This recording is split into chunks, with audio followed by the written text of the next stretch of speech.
In the Gaza Strip, where the echoes of Zionist aggression still linger, a 4-day humanitarian truce has woven a fragile tapestry of hope.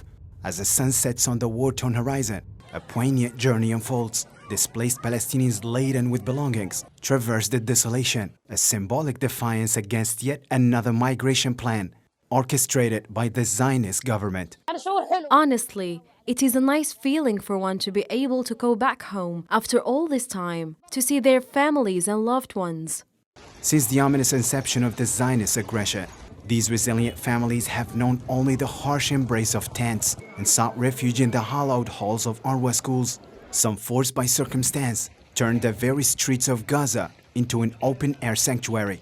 The 4-day respite beacons them to forsake the transient shelters and embark on a pilgrimage homeward. I'm now very happy.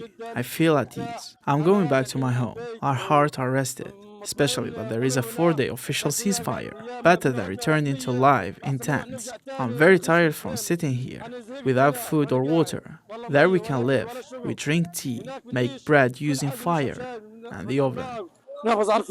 Mohammed Shbir, a Palestinian father surviving in a tented adobe in Khan Yunis, recounts the harrowing saga of his family's endurance amidst the glaring absence of life's essentials, a dire plight accentuated for his tender offspring. The temporary ceasefire becomes a fleeing window, offering respite for these beleaguered families to reunite or reclaim the fragments of their fractured neighborhoods.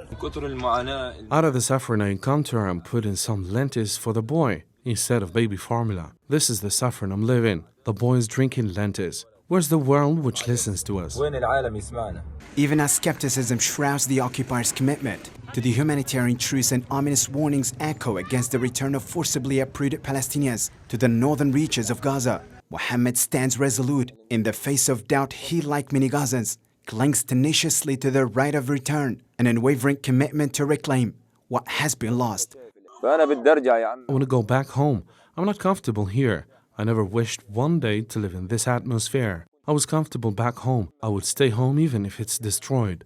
The Palestinians, by clasping tightly to their ancestral lands, despite the scepter of genocide, resoundingly reject the insidious displacement schemes crafted to smother the birth of a Palestinian state. Through their steadfast resistance, they articulate a collective refusal to allow the settling of their plight, an assertion echoing across the war-ravaged landscape, a pledge to endure and persist until the very end.